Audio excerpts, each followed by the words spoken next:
प्रिय विद्यार्थी नमस्कार। आज हम कक्षा 9 में कैदी और कोकिला पाठ जो हमने शुरुआत की थी उसका दूसरा पैराग्राफ पढ़ने के लिए जा रहे हैं।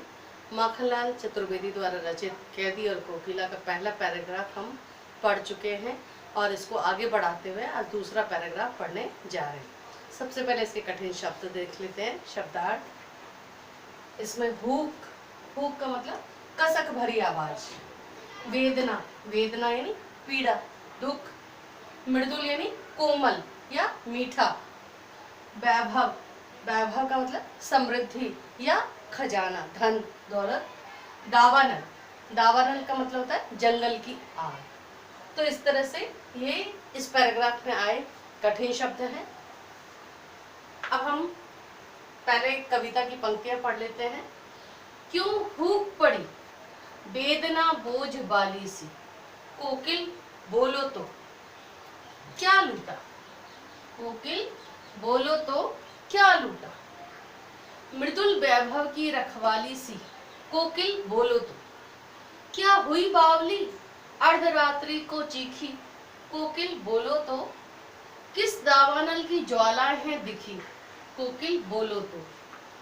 यहाँ पर कभी जैसे ही अर्धरात्रि में कोयल चीख उठती है और अचानक कोयल की आवाज सुनकर कवि के मन में जो है बहुत सारी जिज्ञासाएं, बहुत सारे प्रश्न जो है उठते हैं और उनको लगता है, कई बार तो ये सोचने लग जाते हैं कि हो सकता है जेल में मिलने वाली मेरी प्रताड़नाओं को देखकर, दुख को देखकर ये पूरे भारत को ही कारागार की तरह समझकर जो है वो भी व्यथित है, वो भी दुखी है, वो भी अपने आप को परतंत्र महसूस कर रही है और इसलिए वो चीख उठी। अब यहाँ पर जो है कोयल की विशेषताएं बताते हुए कवि कहते हैं कि क्यों हुक पड़ी। आज जो कोयल की आवाज है वो वेदना बोझ वाली सी, यानी कि जो मीठी स्वर की खजाने के रूप में जिसका स्वर है उससे मीठा किसी भी प्राकृतिक जीव जंतु की आवाज नहीं है। तो ऐसी मीठे स्वर को धारण करने वाली कोयल जो है आज अर्धरात्रि में क्यों हुक पड़ी। हुक पड़ी कसक भरी आवाज से क्यों चीख पड़ी। वेदना बोझ वाली सी, और ऐसी आवाज जिसमें बहुत ज्यादा दुख हो, पीड़ा हो। कोकिल बोलो तो, और कोकिल से वो पूछते हैं कि हे कोकिल तुम ही बताओ कि आखिर ऐसा क्या हुआ, क्या लूटा, कि तुम्हारा ऐसा क्या लुट गया है। किसी ने तुम्हारा कोई छीन लिया है तो क्या लूटा। वो प्रश्न कर रहे हैं कोकिल से। मृदुल वैभव की रखवाली सी, कोकिल बोलो तो।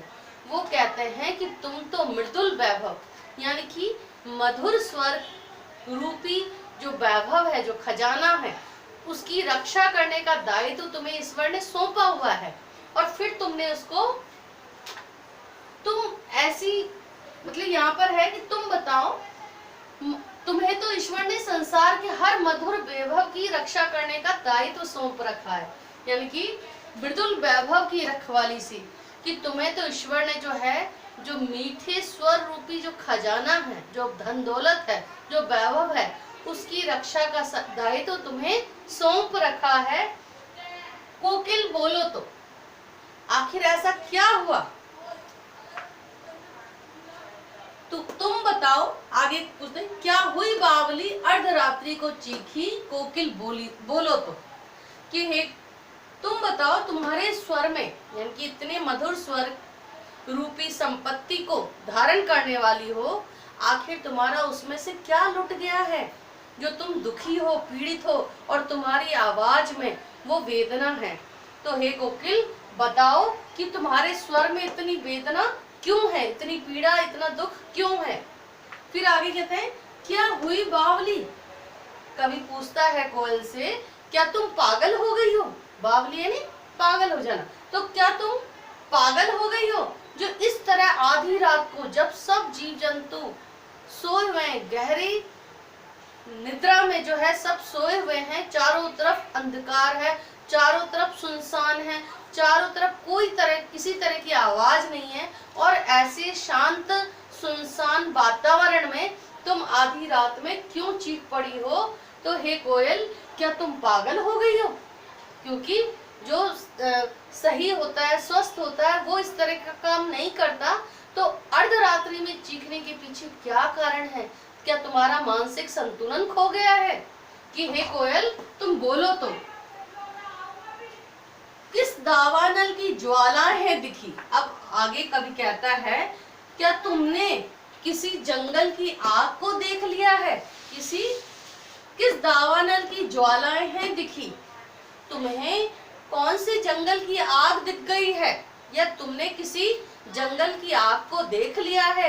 हे कोयल, बोलो तो, तुम्हारे कंठ से कोकिल बोलो तो इस तरह से जो है कि हे कोयल, तरह तरह से उनके कवि के मन में जो है प्रश्न उठ रहे हैं, जिज्ञासाएं उठ रही हैं, और इसलिए वो कोकिल से पूछते हैं कि तुम जो है कहीं जंगल की आग को तो नहीं देख ली हो, और इसलिए तुम डर गई हो, और तुम्हारे उस डर से जो है अचानक चीख निकल गई हो।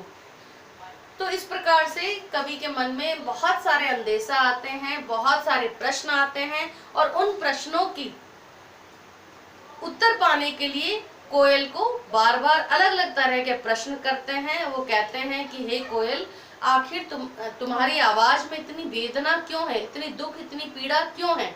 क्या तुमने जो है कुछ ऐसा देख लिया है, या तुमने जो है कुछ प्रताड़नाएं देखी हैं? तुम तो जो है मृदुल वैभव की रखवाली करने के लिए हो। तुम्हें तो ईश्वर ने जो है मीठे स्वर रूपी संपत्ति की सुरक्षा करने के लिए दायित्व सौंपा हुआ है, उसकी रक्षा करने का अधिकार दिया हुआ है, और तुम जो है इतनी वेदना से पूरी चीख उठी हो। तो आखिर क्या हुआ है? क्या तुमने जंगल की आग को देख लिया है, या तुम पागल हो गई हो, तुम्हारा मानसिक संतुलन खराब हो गया हो? आखिर तुम्हारे उस मृदुल वैभव खजाने में से ऐसा क्या लुट गया है? वो तरह तरह के प्रश्न करते हैं, जिज्ञासाएं होती हैं उनके मन में, और इसलिए कोकिल से पूछना चाहते हैं और कहते हैं कि हे कोकिल, बताओ तो सही कि आखिर क्या बात हुई। तो इस तरह से आज दूसरा पैराग्राफ खत्म होता है। अगले एपिसोड में हम तीसरे पैराग्राफ के बारे में समझेंगे। धन्यवाद।